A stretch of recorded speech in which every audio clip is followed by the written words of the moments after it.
ಮನಯೇವ ಮನುಷ್ಯ ಕಾರಣಂ ಬಂಧ ಮೋಕ್ಷಯ ಅಂತಂದರೆ, ಮನಸ್ಸು ನಮ್ಮನ್ನು ಬಂಧನಕ್ಕೆ ಒಳಪಡಿಸುತ್ತೆ, ಮನಸ್ಸು ನಮಗೆ ಮುಕ್ತಿಯನ್ನು ಕೊಡಿಸುತ್ತೆ. ಆ ಎರಡು ಶಕ್ತಿ ಮನಸ್ಸಿನ ಕೈಯಲ್ಲಿದೆ. ಅದಕ್ಕೆ ಆ ಮನಸ್ಸನ್ನು ನಿಯಂತ್ರಿಸುವುದನ್ನು ಕಲಿಬೇಕು. ಪುನರಪಿ ಜನನಂ ಪುನರಪಿ ಮರಣಂ ಅಂತಂದರೆ, ಮನುಷ್ಯ ಪುನಃ ಪುನಃ ಹುಟ್ಟುತ್ತಾನೆ ಇರ್ತಾನೆ, ಮತ್ತೆ ಮತ್ತೆ ಹುಟ್ಟುತ್ತಾನೆ ಇರ್ತಾನೆ, ಮತ್ತೆ ಮತ್ತೆ ಸಾಯ್ತಾನೆ ಇರ್ತಾನೆ. ಈ ಪುನರಪಿ ಜನನಂ ಪುನರಪಿ ಮರಣಂ ಚಕ್ರ, ಈ ಜನನ ಮರಣ ಚಕ್ರದಿಂದ ಮನುಷ್ಯ ಯಾವಾಗ ಹೊರಗಡೆ ಬರ್ತಾನೋ ಆವಾಗ ಮನುಷ್ಯ ಯಾವತ್ತೂ ಮತ್ತೆ ಹುಟ್ಟುವುದಿಲ್ಲ. ಅವನು ಮೋಕ್ಷವನ್ನು ಹೊಂದುತ್ತಾನೆ, ಮುಕ್ತಿಯನ್ನು ಪಡೆಯುತ್ತಾನೆ, ಆ ಸಚ್ಚಿದಾನಂದ ಸ್ವರೂಪವನ್ನು ತಾಳ್ತಾನೆ, ಆ ಪರಮ ಆನಂದವನ್ನು ಅನುಭವಿಸ್ತಾನೆ, ಆ ಪರಮಾತ್ಮನಲ್ಲಿ ಸೇರ್ತಾನೆ. ಇದನ್ನೇ ನಾವು ಸಚ್ಚಿತ್ ಆನಂದ, ಪರಮಾನಂದ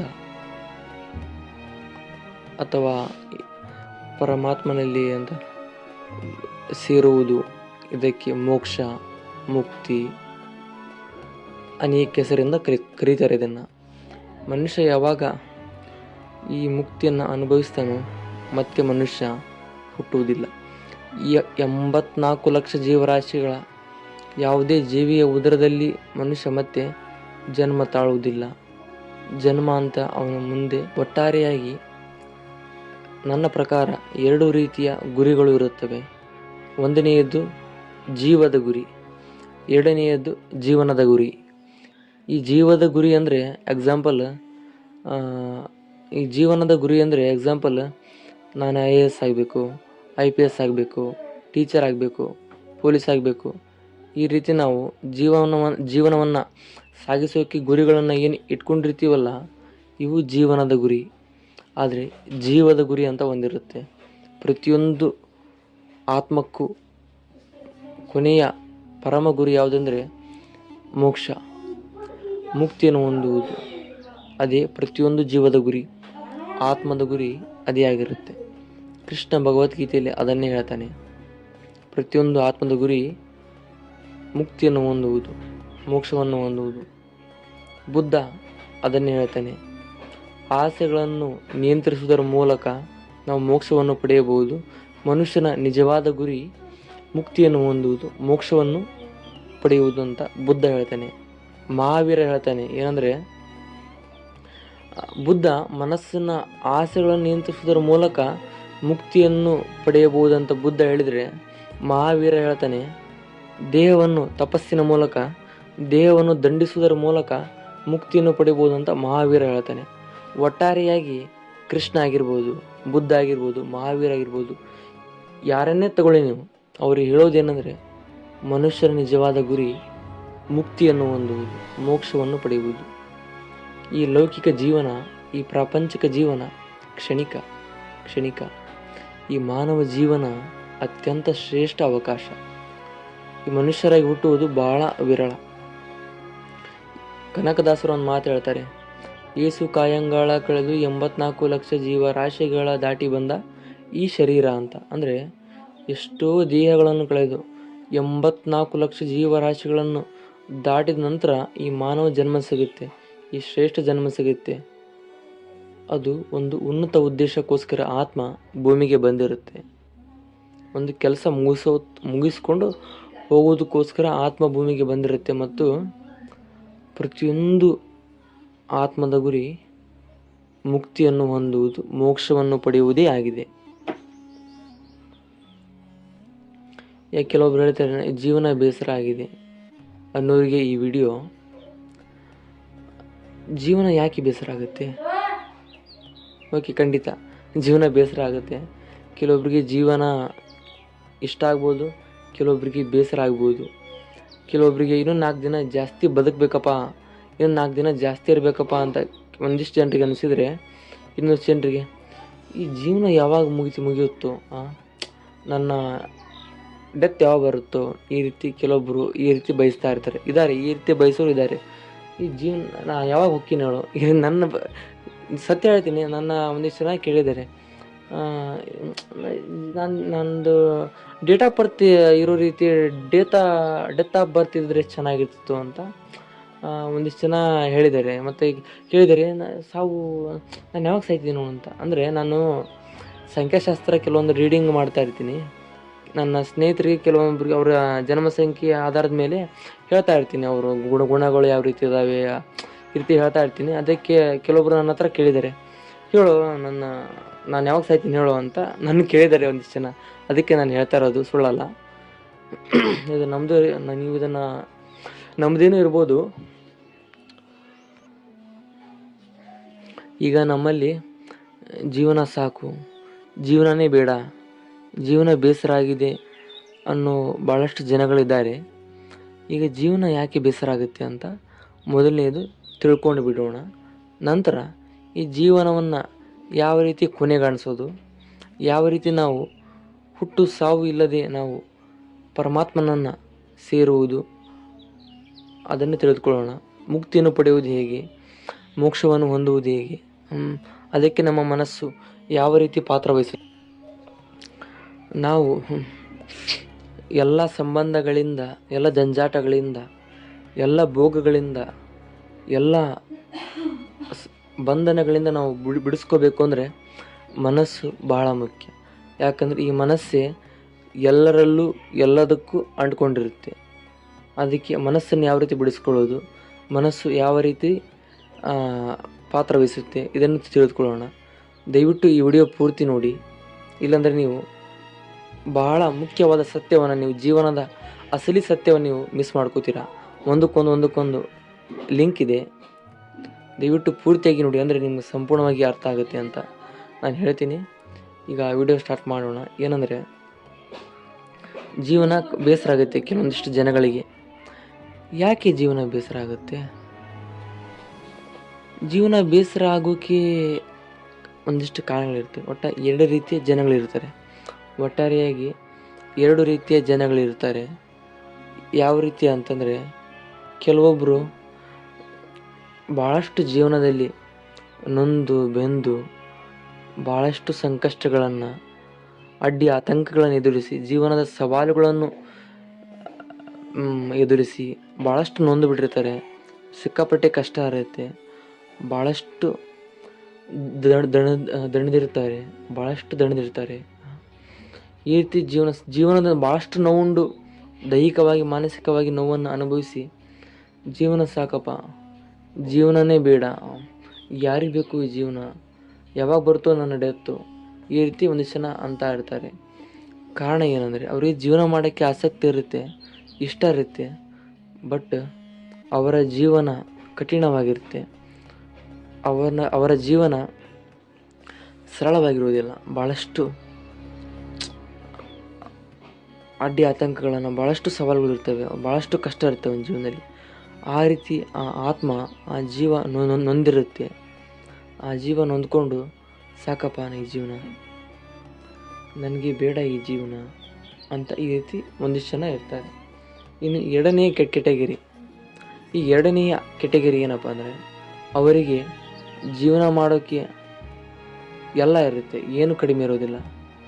ಆಸ್ತಿ, ಅಂತಸ್ತು, ಸೌಂದರ್ಯ, ದುಡ್ಡು ಎಲ್ಲ ಇರುತ್ತೆ. ಬಟ್ ಒಳಗಡೆ ಖುಷಿ ಇರೋದಿಲ್ಲ, ತೃಪ್ತಿ ಇರೋದಿಲ್ಲ, ಸಂತೋಷ ಇರೋದಿಲ್ಲ. ಒಳಗಡೆ ಏನೋ ಒಂದು ಬೇಸರ, ಆ ಖಾಲಿತನ ಎಲ್ಲ ಇದ್ರೂ ಕೂಡ ಒಳಗಡೆ ಹಾರ್ಟ್ ಡ್ಯಾನ್ಸ್ ಮಾಡ್ತಾ ಇರಲ್ಲ. ಅಂದರೆ ದಿಲ್ ಖುಷ್ ಇರಲ್ಲ, ಒಳಗಡೆ ಖುಷ್ ಇರಲ್ಲ. ಏನೋ ಒಂದು ಖಾಲಿ ಇರುತ್ತೆ, ಬೇಸರ ಇರುತ್ತೆ, ಒಂಟಿತನ ಇರುತ್ತೆ, ತೃಪ್ತಿ ಇರೋದಿಲ್ಲ. ಏನೋ ಒಂದು ಸ್ಟ್ಯಾಟಿಸ್ಫ್ಯಾಕ್ಷನ್ ಇರೋದಿಲ್ಲ ಅವರಿಗೆ.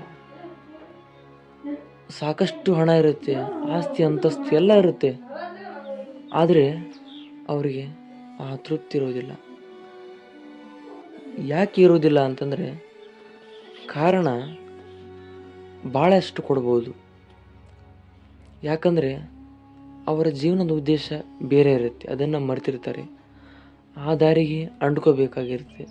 ಅದಕ್ಕೆ ಆಧ್ಯಾತ್ಮದಲ್ಲಿ ಅವ್ರಿಗೇನೋ ಒಂದು ಖುಷಿ ಸಿಗೋದೇ ಇರುತ್ತೆ. ಬಟ್ ಅವರು ಆ ದಾರಿಯನ್ನೇ ಮರ್ತು ಬಿಟ್ಟಿರ್ತಾರೆ, ಆ ದಾರಿಯಲ್ಲೇ ಹೋಗೋದಿಲ್ಲ ಅವರು.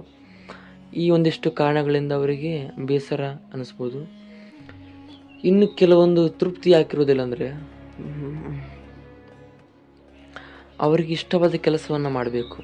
ಈಗ ನಮಗೆ ಇಷ್ಟವಾದ ಕೆಲಸವನ್ನು ನಾವು ಮಾಡಿದರೆ ನಾವು ನಕ್ಕೊಂತ ಮಾಡ್ತೀವಿ, ಖುಷಿ ಇರುತ್ತೆ. ಅದೇ ನಮಗೆ ನಾವು ಇಷ್ಟ ಇಲ್ದಿರೋ ಕೆಲಸ ಮಾಡಿದರೆ ನಾವು ಎಷ್ಟು ಕೆಲಸ ಮಾಡಿದರೂ ತೃಪ್ತಿ ಇರೋದಿಲ್ಲ. ಯಾಕಂದರೆ ನಾವು ಕಷ್ಟಪಟ್ಟು ಮಾಡ್ತಾ ಇರ್ತೀವಿ, ಇಷ್ಟಪಟ್ಟು ಮಾಡ್ತಾ ಇರಲ್ಲ. ಅದಕ್ಕೆ ಯಾವುದೇ ಕೆಲಸ ಆದರೂ ಇಷ್ಟಪಟ್ಟು ಮಾಡಬೇಕು, ಕಷ್ಟಪಟ್ಟು ಮಾಡಬಾರ್ದು. ಆ ರೀತಿ ಇರುತ್ತೆ. ಇನ್ನು ಕೆಲವೊಂದು ಅದಷ್ಟೆಲ್ಲ ಕಾರಣ. ಇನ್ನು ಕೆಲವೊಂದು ಏನಂದರೆ ಅವರಿಗೆ ಹೊರಗಡೆ ಸಾಧನೆ ಆಗಿರುತ್ತೆ. ಈಗ ನನ್ನ ಪ್ರಕಾರ ಸಾಧನೆ ಅಂದರೆ 2 ವಿಧ. ಒಂದು ಆಂತರಿಕ ಸಾಧನೆ, ಇನ್ನೊಂದು ಬಾಹ್ಯ ಸಾಧನೆ. ಬಾಹ್ಯ ಸಾಧನೆ ಅಂದರೆ ಈ ಹೊರಗಡೆ ನಾವು ಆಸ್ತಿ, ಅಂತಸ್ತು, ಮನೆ, ಹಣ ಗಳಿಸೋದಾಗಿರ್ಬೋದು. ಈ ಮಟೀರಿಯಲಿಸ್ಟಿಕ್ ವರ್ಲ್ಡ್ ಅಂದರೆ ಪ್ರಾಪಂಚಿಕ ಜಗತ್ತಲ್ಲಿ ನಾವು ಭಾಳಷ್ಟು ಸಾಧನೆ ಮಾಡಿರ್ತೀವಿ. ಭಾಳಷ್ಟು ಗಾಡಿಗಳನ್ನು ಖರೀದಿ ಮಾಡಿರ್ತೀವಿ, ಹಣ ಗಳಿಸಿರ್ತೀವಿ, ಎಷ್ಟೋ ಆಸ್ತಿ ಹಿಡಿದಿರ್ತೀವಿ, ಎಷ್ಟೋ ಸೈಟ್ ಹಿಡಿದಿರ್ತೀವಿ. ಎಲ್ಲ ಇದ್ರೂ ಕೂಡ ಎಲ್ಲ ಏನು ಕಡಿಮೆ ಇರೋದಿಲ್ಲ, ಎಲ್ಲ ಇರುತ್ತೆ. ಆದರೆ ಒಳಗಡೆ ಖುಷಿ ಇರೋದಿಲ್ಲ. ಆ ಜೀವನ ಮಾಡೋಕ್ಕೆ ಉತ್ಸಾಹ ಅಂತಾರಲ್ಲ, ಆ ರೀತಿ ಇರೋದಿಲ್ಲ. ಯಾಕಂದರೆ ಅದು ಕೆಲವೊಂದು ಜಾತಕಗಳ ಪ್ರಕಾರನೂ ಬರುತ್ತೆ. ಈಗ ನಂಬರ್ 9, ಈ 9ನೇ ಸಂಖ್ಯೆಯಲ್ಲಿ ಹುಟ್ಟಿದವರಿಗೆ ಭಾಳಷ್ಟು ಜನ ಅಬ್ಸರ್ವ್ ಮಾಡಿ ನೀವು, ಒಟ್ಟು ಏನೋ ಒಂದು ಅವ್ರ ಖಾಲಿತನ ಇರುತ್ತೆ, ಅಷ್ಟೊಂದು ಜೀವನ ಮಾಡೋಕ್ಕೆ ಖುಷಿ ಇರುತ್ತೆ. ನಾನು ಭಾಳಷ್ಟು ಅಬ್ಸರ್ವ್ ಮಾಡಿದ್ದೀನಿ. ಎಕ್ಸಾಂಪಲ್ ನಾನೇ. ಯಾಕಂದರೆ ನಾನು ನಂಬರ್ 9, 9ನೇ ಸಂಖ್ಯೆಯಲ್ಲಿ ನಾನು ಹುಟ್ಟಿದವನು. ನನ್ನ ಜನ್ಮ ಸಂಖ್ಯೆ 9. ನನಗೆ ಆ ವೈರಾಗ್ಯ ಇದೆಯಲ್ಲ, ಅದು ನನ್ನ ಜನ್ಮಗತವಾಗಿ ಬಂದುಬಿಟ್ಟಿದೆ ಆ ವೈರಾಗ್ಯ. ಅಷ್ಟು ನಮಗೆ ಎಲ್ಲ ಕೆಲಸ ಮಾಡ್ತೀನಿ, ಬಟ್ ಜನರು ನನ್ನ ಅಪ್ರಿಸಿಯೇಟ್ ಮಾಡ್ತಾರೆ, ಹೊಗಳ್ತಾರೆ. ಬಟ್ ಆದರೆ ಮಾಡೋದು, ಅವರು ಹೊರಗಡೆ ಹೊಗಳಿದ್ದು ಒಳಗಡೆ ತಟ್ಟಬೇಕಲ್ವಾ.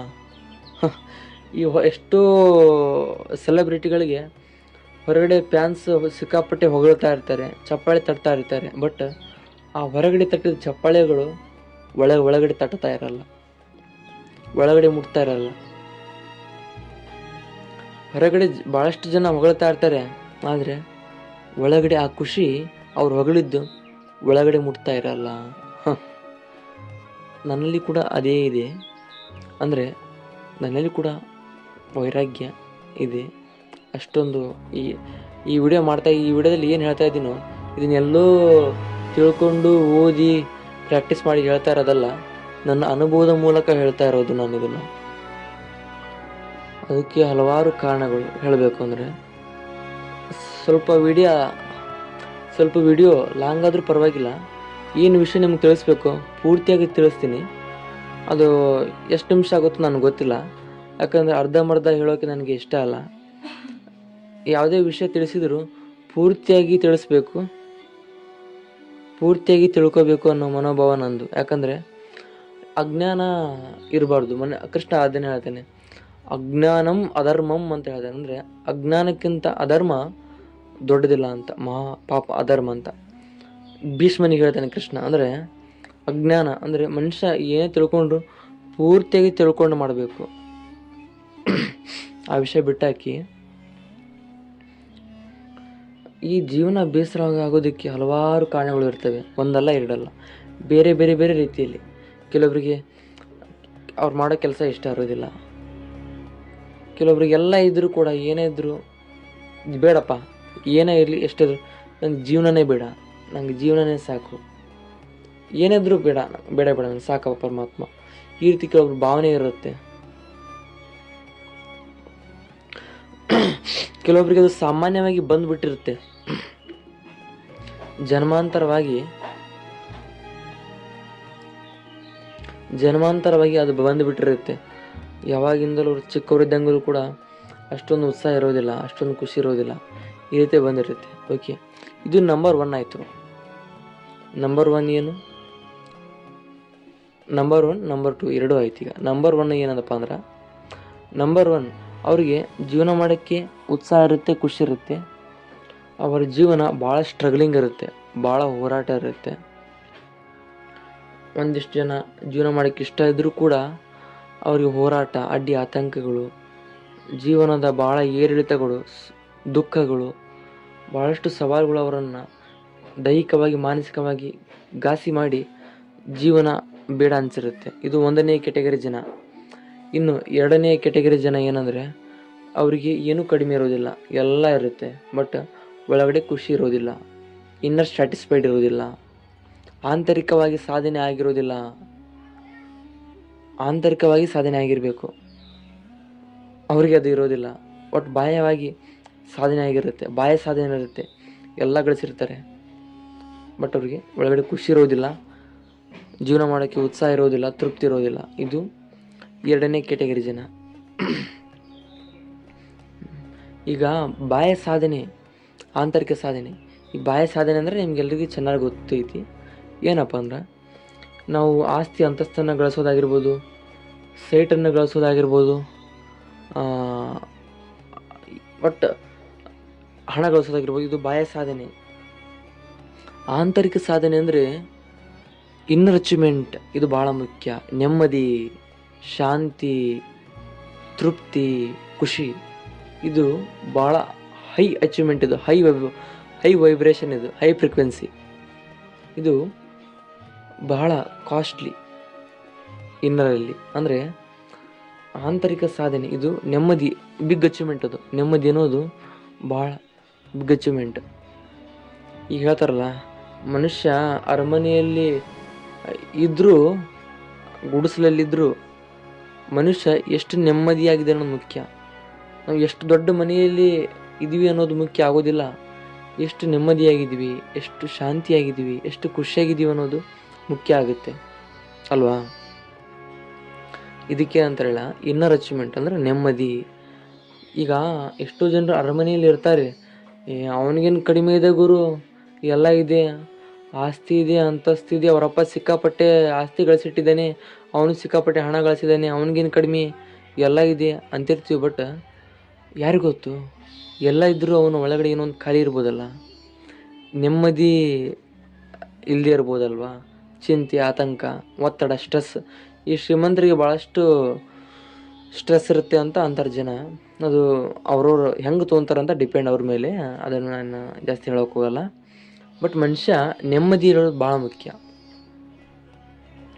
ನೆಮ್ಮದಿಯಾಗಿ ಶಾಂತಿಯಾಗಿರೋದು ಭಾಳ ಮುಖ್ಯ. ಇದು ಆಂತರಿಕ ಸಾಧನೆ, ಇದು ಭಾಳ ಮುಖ್ಯ.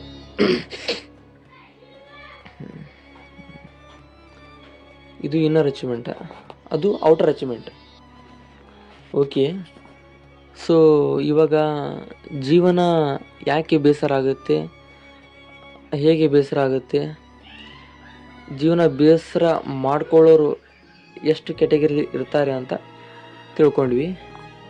ಇವಾಗ ಜೀವನ ಬೇಸರವಾಗಿದೆ, ಈಗ ನಾನು ಹುಟ್ಟಲೇಬಾರ್ದು, ಸಾಕಪ್ಪ ನಂಗೆ ಜೀವನ, ಇನ್ನು ಜೀವನ ಬೇಸರ, ನಾನು ಯಾವ ಜೀವಿಗಳ ಹೊಟ್ಟೆಯಲ್ಲೂ ನಾವು ಹುಟ್ಟಬಾರ್ದು, ಇನ್ನು ನನಗೆ ಜೀವನ ಸಾಕೇ ಸಾಕು ಅನ್ನೋರು ಏನು ಮಾಡಬೇಕು ಅಂದರೆ, ಯಾವ ರೀತಿ ಈ ಜೀವನವನ್ನು ಕೊನೆಗಾಣಿಸೋದು ಅಂದರೆ, ಕನಕದಾಸರು ಒಂದು ಮಾತು ಹೇಳ್ತಾರೆ, ಏಸು ಕಾಯಂಗಳ ಕಳೆದು 84 ಲಕ್ಷ ಜೀವರಾಶಿಗಳ ದಾಟಿ ಬಂದ ಈ ಶರೀರ ಅಂತ. ಅಂದರೆ ಈ ನಮ್ಮ ಮಾನವ ಜನ್ಮ ಇದೆಯಲ್ಲ, ಇದು ಭಾಳ ಶ್ರೇಷ್ಠ ಜನ್ಮ. ಎಷ್ಟೋ ದೇಹಗಳನ್ನು ಕಳೆದು 84 ಲಕ್ಷ ಜೀವರಾಶಿಗಳನ್ನು ದಾಟ್ಕೊಂಡ ನಂತರ ಆತ್ಮ ಈ ಮಾನವ ಜನ್ಮವನ್ನು ಪಡೆಯುತ್ತಂತೆ. ಈ ಶ್ರೇಷ್ಠ ಜನ್ಮ ಅಂತಾರಲ್ಲ, ಈ ಮಾನವ ಜನ್ಮ ಬಲು ದೊಡ್ಡದು, ಇದ ಹಾನಿ ಮಾಡಿಕೊಳ್ಳಬೇಡಿ ಹುಚ್ಚಪ್ಪಗಳಿರ ಅಂತ ಹೇಳ್ತಾರೆ ಅಲ್ವಾ. ಮಾನವ ಜನ್ಮ ಬಲು ದೊಡ್ಡದು, ಇದು ಪರಮಾತ್ಮನಿಗೆ ಕಿರೀಟ ಇದ್ದಂಗಂತೆ ಇದು ಹೇಳ್ತಾರೆ. ಅಂದರೆ ಆತ್ಮ ಎಷ್ಟು ಜರ್ನಿ ಮಾಡ್ಕೊಂಡು ಬಂದಿರಬೇಕು ವಿಚಾರ ಮಾಡಿ ನೀವು. ಎಷ್ಟೋ ದೇಹಗಳನ್ನು ಕಳೆದು 84 ಲಕ್ಷ ಜೀವರಾಶಿಗಳನ್ನು ದಾಟಿದ ನಂತರ ಅದು ಮಾನವ ಜನ್ಮವನ್ನು ಪಡ್ಕೊಂಡು ಬಂದಿರುತ್ತೆ ಅದು ಆತ್ಮ. ಒಂದ್ಸಲ ನೀವು ವಿಚಾರ ಮಾಡಿ, 84 ಲಕ್ಷ ಜೀವರಾಶಿಗಳನ್ನು ದಾಟ್ಕೊಂಡು ಆತ್ಮ ಮಾನವ ಜನ್ಮ ಪಡಿಬೇಕು ಅಂದರೆ ಎಷ್ಟು ಕಷ್ಟಪಟ್ಟಿರಬೇಕು ಅದು. ಎಷ್ಟು ಸುಖ ದುಃಖ ನೋವು ಅನುಭವ ಎಲ್ಲವನ್ನು ಹೊತ್ತುಕೊಂಡದು, ಪ್ರತಿಯೊಂದನ್ನು ಕಲಿತಾ ಕಲಿತಾ ಕಲಿತಾ ಕಲಿತಾ ಅದು ಮಾನವ ಜನ್ಮಕ್ಕೆ ಬಂದಿರುತ್ತೆ. ಅಂಥದ್ರಲ್ಲಿ ನಮ್ಮ ಜನ ಏನು ಮಾಡ್ತಾರೆ, ಹುಡುಗಿ ಕೈ ಕೊಟ್ಟೋದ್ಲು, ನಾನು ಸೂಸೈಡ್ ಮಾಡ್ಕೋತೀನಿ, ಆಕೆ ಏನೋ ಅಂದ್ಲು ಸೂಸೈಡ್ ಮಾಡ್ಕೋತೀನಿ, ಯಾರೋ ಏನೋ ಅಂದರು, ಯಾರೋ ಬಿಟ್ಟು ಹೋದರು, ಅವ್ರು ಹಾಗಂದ್ರು ಈಗಂದ್ರು ಅಂತ ನಾವು ಆತ್ಮಹತ್ಯೆ ಮಾಡ್ಕೊಳ್ಳೋದಾಗಿರ್ಬೋದು, ನೇಣು ಹಾಕೊಳ್ಳೋದಾಗಿರ್ಬೋದು, ಈ ರೀತಿ ಮಾಡ್ತಾ ಇರ್ತೀವಿ. ಬಟ್ ಈ ದೇಹ, ಈ ಮಾನವ ಜನ್ಮ ಸುಲಭವಾಗಿ ಬಂದಿಲ್ಲ ಕಣ್ರಿ. 84 ಲಕ್ಷ ಜೀವರಾಶಿಗಳನ್ನು ದಾಟ್ಕೊಂಡು ಬಂದಿದೆ ಈ ಆತ್ಮ, ಹಾಗೆ ಸುಮ್ಮನೆ ಬಂದಿಲ್ಲ.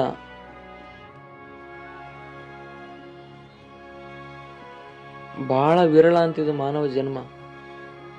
ಮತ್ತು ಇದು ಮುಕ್ತಿಯನ್ನು ಪಡೆಯೋದಕ್ಕೆ ಅತ್ಯಂತ ಶ್ರೇಷ್ಠ, ವಿರಳ ಮತ್ತು ಉತ್ತಮ ಅವಕಾಶ ಅಂತ ಹೇಳ್ತಾರೆ ಶ್ರೇಷ್ಠರು. ಓಕೆ, ನಾವೀಗ 84 ಲಕ್ಷ ಜೀವರಾಶಿಗಳ ಯಾವುದೇ ಹೊಟ್ಟೆಯಲ್ಲಿ ನಾನು ಹುಟ್ಟಬಾರದು, ಯಾವುದೇ ಪ್ರಾಣಿ ಪಕ್ಷಿ ಅಥವಾ ಮನುಷ್ಯರ ಹೊಟ್ಟೆಯಲ್ಲಿ ನಾನು ಹುಟ್ಟಲೇಬಾರದು ಅಂತಂದರೆ ನಾವು ಮುಕ್ತಿಯನ್ನೇ ಪಡೆಯಬೇಕು, ಮೋಕ್ಷವನ್ನೇ ಹೊಂದಬೇಕು. ಹೆಸರಲ್ಲೇ ಇದೆ ಮುಕ್ತಿ. ಮುಕ್ತಿ ಅಂದರೆ ಮುಕ್ತವಾಗುವುದು ಅಂದರೆ ಆತ್ಮವನ್ನು ಮುಕ್ತ ಮಾಡೋದು, ಆತ್ಮವನ್ನು ಮುಕ್ತಗೊಳಿಸುವುದು. ಮುಕ್ತಗೊಳಿಸೋದು ಯಾವ ರೀತಿ ಅಂದರೆ ಈ ಸಂಬಂಧಗಳಿಂದ, ಈ ಆಸೆ ಆಕಾಂಕ್ಷೆಗಳಿಂದ ಬಹಳ ಮುಖ್ಯ. ಯಾವುದೇ ಆಸೆ ಆಕಾಂಕ್ಷೆಗಳಿಂದ, ಸಂಬಂಧಗಳಿಂದ ನಮ್ಮ ಮನಸ್ಸನ್ನು ನಾವು ಬಿಡಿಸ್ಕೊಂಡಾಗ, ನಮ್ಮ ಆತ್ಮವನ್ನು ಬಿಡಿಸ್ಕೊಂಡಾಗ ನಮಗೆ ಆಟೋಮೆಟಿಕ್ಕಾಗಿ ನಮಗೆ ಮುಕ್ತಿ ಸಿಗುತ್ತೆ. ಮನೆಯವ ಮನುಷ್ಯ ಕಾರಣಂ ಬಂದ ಮೋಕ್ಷಯ ಅಂತಂದರೆ ಮನಸ್ಸು ನಮಗೆ ಮುಕ್ತಿಯನ್ನು ಕೊಡಿಸುತ್ತೆ, ಬಂಧನಕ್ಕೂ ಒಳಪಡಿಸುತ್ತೆ. ಅದಕ್ಕೆ ನಾವು ಮನಸ್ಸನ್ನು ಎಲ್ಲ ಆಸೆ ಆಕಾಂಕ್ಷೆ ಬಂಧನಗಳಿಂದ ನಾವು ಬಿಡಿಸ್ಕೋಬೇಕು. ಬುದ್ಧ ಹೇಳಿದನಲ್ಲ, ಸುಮ್ಮನೆ ಹೇಳಿದಾನ? ಆಸೆಗಳನ್ನು ನಿಯಂತ್ರಿಸುವುದರ ಮೂಲಕ ಮೋಕ್ಷವನ್ನು ಪಡೆಯಬಹುದು ಅಂತ ಬುದ್ಧ ಹೇಳಿದ್ದಾನೆ. ಯಾಕೆ ಆಸೆಯನ್ನು ಯಾಕೆ ಬಿಡಬೇಕು? ಯಾಕಂದರೆ ನಿಮ್ಮ ಮನಸ್ಸು ಯಾವುದೇ ಒಂದು ಆಸೆಯನ್ನು ಇಟ್ಕೊಂಡು, ಆಸೆ ಬಲವಾಗಿತ್ತಂದರೆ, ಒಂದು ಬಯಕೆ ಬಲವಾಗಿತ್ತಂದರೆ, ಈ ಜನ್ಮದಲ್ಲಿ ಅದು ಈಡೇರಲಿಲ್ಲ ಅಂತಂದರೆ, ಈ ಜನ್ಮದಲ್ಲಿ ಅದು ಸಕಾರಗೊಳಿಸಲಿಲ್ಲ, ನಿಮ್ಮಿಂದ ಅದನ್ನು ಪಡ್ಕೊಳ್ಳಿಲ್ಲ, ಅದನ್ನು ಈಡೇರಿಸ್ಕೊಳ್ಳಿ ನಿಮ್ಮ ಕೈಲಿ ಆಗಲಿಲ್ಲ ಅಂತಂದರೆ ಆತ್ಮ ಮತ್ತೊಂದು ಜನ್ಮ ತಗೊಂಡು ಬರುತ್ತೆ. ಅದಕ್ಕೆ ಯಾವುದೇ ಕೆಲಸ ಬಾಕಿ ಇರಬಾರ್ದು, ಯಾವುದೇ ಆಸೆ ಇರಬಾರ್ದು, ಯಾವುದೇ ಕೆಲಸ ಬಾಕಿ ಇಟ್ಕೊಂಡಿರಬಾರ್ದು. ನಾವು ಅಂದರೆ ಬರಲ್ಲ ವಾಪಸ್. ನಾವು ಎದಕ್ಕೆ ಬಂದಿರ್ತೀವಿ? ನಾವು ಏನೋ ಒಂದು ಕೆಲಸ ಇರುತ್ತೆ, ಅದಕ್ಕೆ ಯಾವುದೇ ಕೆಲಸ ಬಾಕಿ ಉಳಿಸ್ಕೋಬಾರ್ದು. ಕೆಲಸ ಯಾವ ರೀತಿ ಇರ್ತವೆ?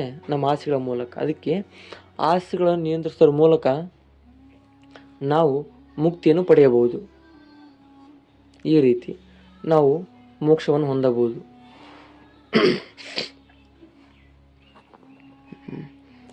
ಅದಕ್ಕೆ ನಾವು ಪುನರಪಿ ಜನನಂ ಪುನರಪಿ ಮರಣಂ ಅಂತಂದು ಮನುಷ್ಯ ಪ್ರತಿ ಸಾರಿ ಹುಟ್ಟುತ್ತಾನೆ ಇರ್ತಾನೆ, ಸಾಯ್ತಾನೆ ಇರ್ತಾನೆ, ಹುಟ್ಟುತ್ತಾ ಸಾಯ್ತಾನೆ ಇರ್ತಾನೆ ಮನುಷ್ಯ.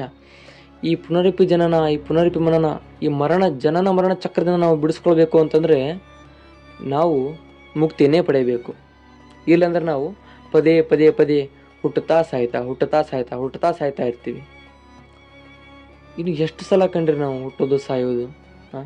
ಈ ಭೂಮಿಗೆ ಬಂದರೆ ಸಾಕು, ಬರೇ ಜಗಳ, ಹೊಡೆದಾಟ, ನನ್ನ ಆಸ್ತಿ ಅವನು ತಗೊಂಡ, ನನ್ನ ಮನೆ ಇವನ್ ತಗೊಂಡ, ಆಕೆ ಹಂಗಂದು, ಇವ ಹಿಂಗಂದ, ಬರೀ ಇದನ್ನೇ ಮಾಡ್ತೀವಿ ನಾವು. ಬಂದು ಏನು ಮಾಡೋದು ಇದು? ಬಂದು ಕೆಲವೊಬ್ಬರಿಗೆ ಆಸೆ ಇರುತ್ತೆ ಬಿಡಿ, ನಾನು ಅದು ಆ ವಿಷಯದಲ್ಲಿ ಹೇಳಲ್ಲ. ಓಕೆ, ಈ ವಿಷಯ ಬಿಟ್ಟಾಕಿ ನಾವು ಮುಕ್ತರಾಗಲೇಬೇಕು. ನಮಗೆ ಜೀವನ ಮಾಡೋಕ್ಕೆ ಇಷ್ಟ ಇಲ್ಲ, ಜೀವನ ಬೇಸರ ಅನ್ನೋರು ನಾವು ಮುಕ್ತಿನ ಹೊಂದಲೇಬೇಕು, ಮೋಕ್ಷವನ್ನು ಪಡೆಯಲೇಬೇಕು. ಅದಕ್ಕೆ ನಾವು ಮೋಕ್ಷದ ಮಾರ್ಗವನ್ನು, ಮುಕ್ತಿಯ ಮಾರ್ಗವನ್ನು ನಾವು ಹಿಡಿಯಬೇಕು. ಮುಕ್ತಿಯ ಮಾರ್ಗವನ್ನು ನಾವು ಹಿಡಿಯಬೇಕು. ಯಾವ ರೀತಿ ನಾವು ಮೋಕ್ಷವನ್ನು ಹೊಂದಬಹುದು? ಅದಕ್ಕೆ ಯಾವ ಚಟುವಟಿಕೆಗಳು, ಯಾವ ತಂತ್ರ ಮಂತ್ರ, ಸಾಧನೆಗಳು, ಮಾರ್ಗಗಳು ಇವೆ ಅಂತಂದರೆ ಇದಾವೆ ಖಂಡಿತ. ಮುಕ್ತಿಯನ್ನು ಹೊಂದುವುದಕ್ಕೆ, ಮೋಕ್ಷವನ್ನು ಪಡೆಯುವುದಕ್ಕೆ ಬಹಳಷ್ಟು ತಂತ್ರಗಳಿವೆ, ಬಹಳಷ್ಟು ಮಂತ್ರಗಳಿವೆ, ಬಹಳಷ್ಟು ಸಾಧನೆಗಳಿವೆ, ಬಹಳಷ್ಟು ಮಾರ್ಗಗಳಿವೆ, ದಾರಿಗಳಿವೆ. ಅವುಗಳನ್ನು ತಿಳಿದುಕೊಳ್ಬೇಕು ಅಂತಂದರೆ ಅವುಗಳನ್ನು ತಿಳಿದುಕೊಳ್ಬೇಕು. ನನಗೆ ಜೀವನ ಬೇಸರ ಆಗಿದೆ, ನಾನು ಮುಕ್ತಿಯನ್ನು ಪಡೆಯಲೇಬೇಕು, ನಾನು ಮೋಕ್ಷವನ್ನು ಹೊಂದಲೇಬೇಕು. ಅದಕ್ಕೆ ಯಾವ ಮಾರ್ಗಗಳಿವೆ ಅಂತಂದರೆ ಅವು ನಿಮಗೆ ಬೇಕು ಅಂತಂದರೆ ಕಮೆಂಟಲ್ಲಿ ತಿಳಿಸಿ. ನಾನು ಖಂಡಿತ ನೆಕ್ಸ್ಟ್ ಟಾಪಿಕ್ ಅದ್ರ ಬಗ್ಗೆ ನಾನು ವಿಡಿಯೋ ಮಾಡಿ ನಿಮಗೆ ತಿಳಿಸ್ತೀನಿ. ಖಂಡಿತ ನೀವು ಎಲ್ಲರೂ ಸೇರಿ ಮುಕ್ತಿಯ ಮಾರ್ಗವನ್ನು ಹಿಡಿಯೋಣ, ಮೋಕ್ಷವನ್ನು ಹೊಂದೋಣ ಅಂತ ಹೇಳ್ತಾ, ಈ ವಿಡಿಯೋ ನಿಮಗೆ ಇಷ್ಟ ಆಗಿದರೆ ಖಂಡಿತ ನನಗೆ ಸಪೋರ್ಟ್ ಮಾಡಿ. ಅಲ್ಲಿವರೆಗೂ ನಗ್ತಾ ಇರಿ, ಆರಾಮಾಗಿರಿ. ಮತ್ತೆ ಸಿಗೋಣ. ಶ್ರೀರಾಮಾರ್ಪಣ ಮಸ್ತು.